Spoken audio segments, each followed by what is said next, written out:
मिट्टी किस किस रंग का होता है? काला होता है, मान लेते हैं, ठीक है। दोमट मिट्टी काला होता है। और पीला मिट्टी मिलता है। हाँ, यहाँ पीला मिट्टी हम लोग घर लिपने के प्रयोग में लाते हैं। और लाल मिट्टी होता है, लाल मिट्टी होता है, पथरीली मिट्टी होता है, बलुई मिट्टी होता है। अच्छा, इस मिट्टी में से कौन मिट्टी का कटाव ज्यादा होता है? लाल मिट्टी की, बलुई मिट्टी की, दोमट मिट्टी की, काला मिट्टी की, रेंगुर मिट्टी की, जलोढ़ मिट्टी, किसका कटाव ज्यादा होता है? बारिश के मौसम में किसका कटाव ज्यादा होता है? कौन बताएगा? तीनों खड़ा हो जाए।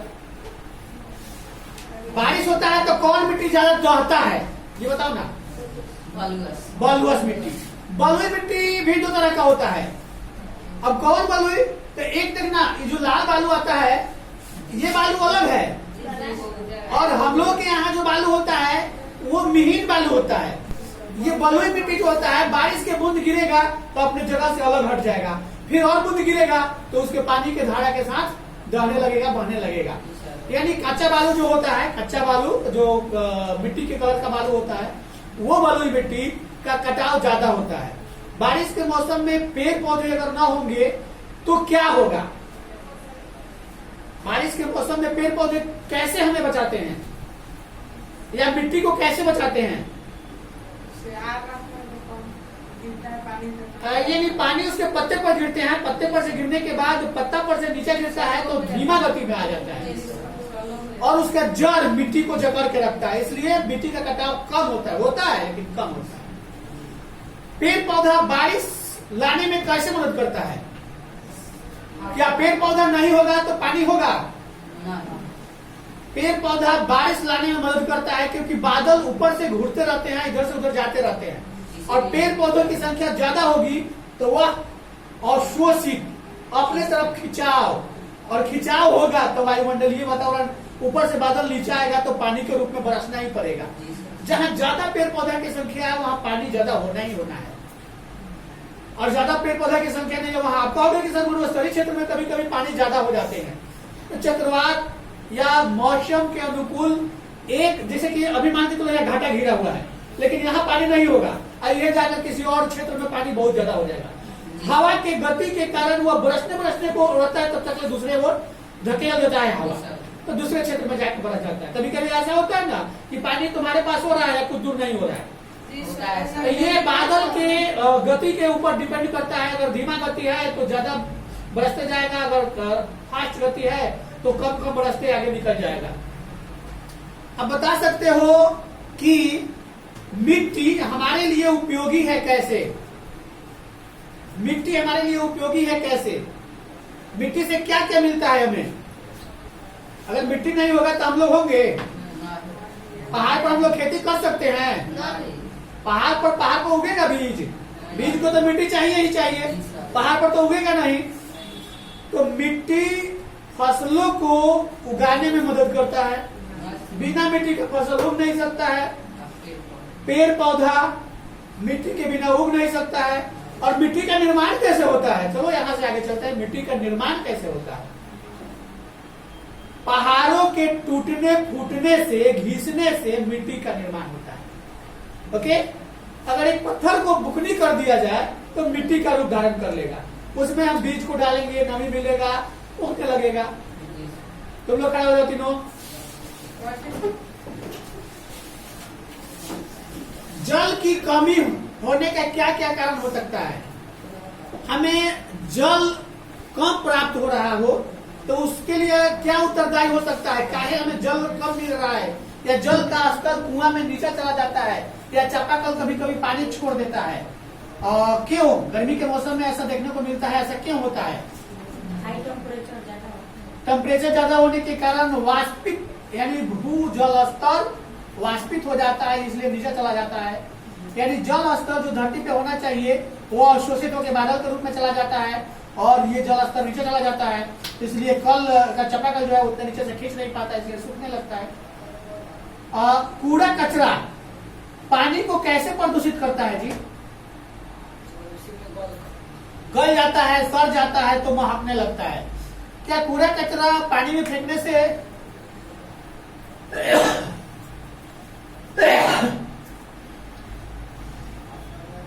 मानव को हानि होता है क्या?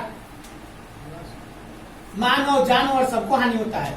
अगर पानी में कूड़ा कचरा फेंकोगे तो पानी सड़ेगा, महकेगा, आसपास रहोगे, उसका गंध दुर्गंध मिलेगा, या जानवर उस पानी को पिएगा, बीमार होगा, कहीं जानवर आसपास मरेगा, सड़ेगा, उससे आग से बीमारी होगा।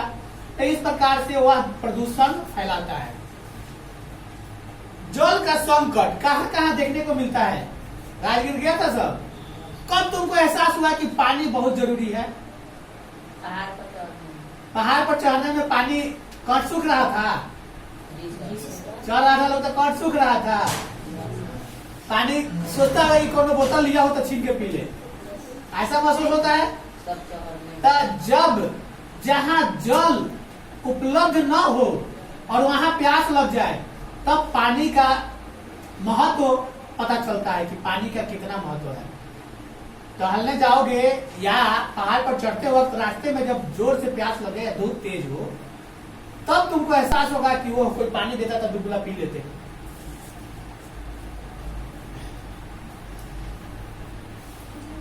क्या जल सभी जगह एक समान है? सभी जगह जल समान रूप से है? राजस्थान में जल की इतनी कमी है कि लोग दूर दूर से 5-5 किलोमीटर 10 किलोमीटर से गाड़ी से आता है, टाइम से आता है तो मिलता है, नहीं आएगा तो नहीं मिलेगा। आदमी तो टंकर के माध्यम से एक स्थान से दूसरे टंकर लेके जाके आप पी सकते हैं, रख सकते हैं, कर सकते हैं। पशु पक्षी कैसे कर सकता है? कितना 10 किलोमीटर जाएगा पीने? तो लोगों को प्यासे मरना पड़ता है। एक मुंबई में, महाराष्ट्र में एक जगह था, उसका नाम था, जिला है, नहीं देगा, वहाँ पानी मिलवे नहीं करेगा। 300-300 400 फीट हला देता है लोग, पानी जल्दी मिलकर नहीं करता है। वहाँ जलस्तर इतना ना नीचे है कि वो ऊंचाई में पड़ जाता है ना। कोनो एगो जिला का नाम नहीं याद आ रहा है, बहुत मतलब मीडिया में रहा है। वहाँ पानी की इतनी कमी कि मतलब प्यासे लोग मर रहे थे। एक आदमी का जाने उसका भाग कैसा था कि वो हलवाया था, बोरवेल हलवाया था, करवाया था, तो उसको जल मिल गया था। कई किलोमीटर के एरिया के लोग अपना अपना गाड़ी लेके आते थे या उसी बोरवेल से पानी भर के अपने अपने गाड़ी में ले जाते थे। वो व्यक्ति पैसा नहीं लेता था, इसलिए कि जल सबका हक है। अब कहोगे कि सर हम लोग को बोतल में पानी देता है तो पैसा क्यों लेता है? तो वो फिल्ट्रेशन करके देता है, उसका बिजनेस हो चुका है और वह उपलब्ध समय पे कराता है, इसलिए लेता है। और वो भी व्यक्ति ले सकता था, लेकिन उसका इंसानियत जिंदा था, इसलिए बोला कि जल पर सभी का हक है, इसलिए अब इसका पैसा नहीं लेंगे। चलो, कभी कभी चक्रवात आता है, तूफान आता है, तो क्या होता है? तूफान आता है तो क्या होता है? पेड़ पौधा गिर जाता है, घर नहीं गिरता है। तो लोग बोलो तो जी, समुद्र के जल पीने लायक होता है क्या? क्या है? नमकीन लगता है, उसमें नमक की मात्रा ज्यादा होती है, तो समुद्र के जल पीने लायक नहीं होता है। फिर भी समुद्र के मछली हम लोग खाते हैं, क्यों? मछली नमकीन नहीं लगता है, उसमें तो नमक नहीं पड़ना चाहिए। और प्याज उसमें छोटे नहीं होता है। समुद्री जल नमकीन होने के कारण पीने लायक नहीं होता है, लेकिन उसको फिल्ट्रेट करके पिया जा सकता है। फिल्ट्रेट करने पर नमक की मात्रा को अलग किया जा सकता है, वाष्पित करके गर्म करके उसको पिया जा सकता है। गर्म करने पर हो सकता है नमक की मात्रा बैठ जाए, या वाष्पित करके। अब बता दें कि जंगलों को क्यों नहीं काटना चाहिए? जंगल को क्यों नहीं काटना चाहिए बोलो? ऑक्सीजन मिलता है और वर्षा कराने में मदद करता है। अच्छा, पेड़ लगाते क्यों हो? ऑक्सीजन के लिए, छाया के लिए, या बारिश के लिए? सबके लिए लगाते हो। सालों भर क्या मिलता है उससे? ऑक्सीजन मिलता है, छाया मिलता है सालों भर। हम लोग गांवों में निवास करते हैं, गांवों में निवास करने के कारण हम लोगों के पास जमीन है, हम लोग 2-4-10 पौधा लगा सकते हैं। लेकिन जो शहर में निवास करते हैं, जिसके पास 5 दूर जमीनें हैं, तो 5 दूर में घर बनाएगा कि पेड़ लगाएगा?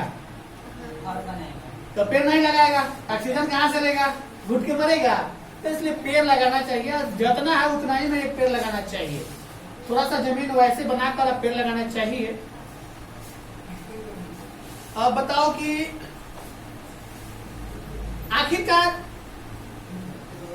मिट्टी पेड़ पौधा के लिए लाभदायक है कैसे? मिट्टी से पेड़ पौधा को क्या मिलता है?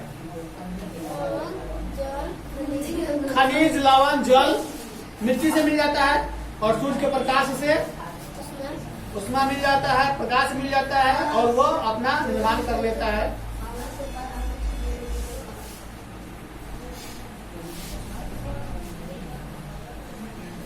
एक बात जानते हो, मुंबई के निकट दलदल भूमि था, उसको सुखाकर और ठोस भूमि में बदल दिया गया, और वहां नवी मुंबई बसाया गया।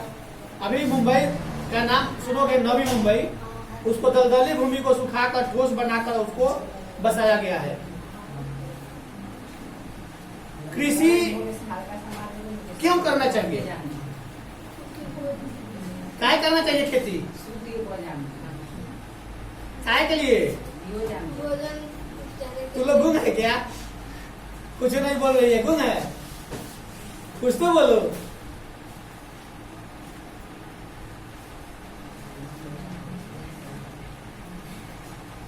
हम लोग के यहाँ पीने लायक जल कितना प्रतिशत है?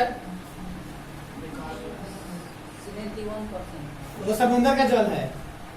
21% होगा सर। 20%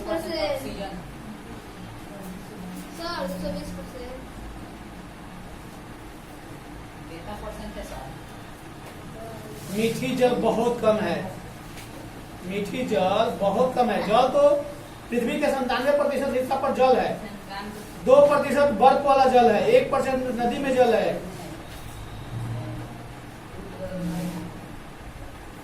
पीने वाला जल 0.2% ही है मीठा जल, जो हम लोग यूज करते हैं धरातल से। और मीठा जल ही हम लोग को मिल पाता है। समुद्र का जल जो है नमकीन होता है। क्या बारिश के जल को संग्रह करना चाहिए? वर्षा के पानी को इकट्ठा करके रखना चाहिए? यही सोच गलत है। यहाँ तो हम लोग के यहाँ पानी मिल जाता है ना, तो हम लोग नहीं इकट्ठा करके रखते हैं। लेकिन राजस्थान की तरफ जाओगे तो उधर जो घर बनेगा, घर के नीचे उतना ही बड़ा टंकी बनेगा। जितना रूम बना है उतना नीचे बड़ा टंकी बनेगा।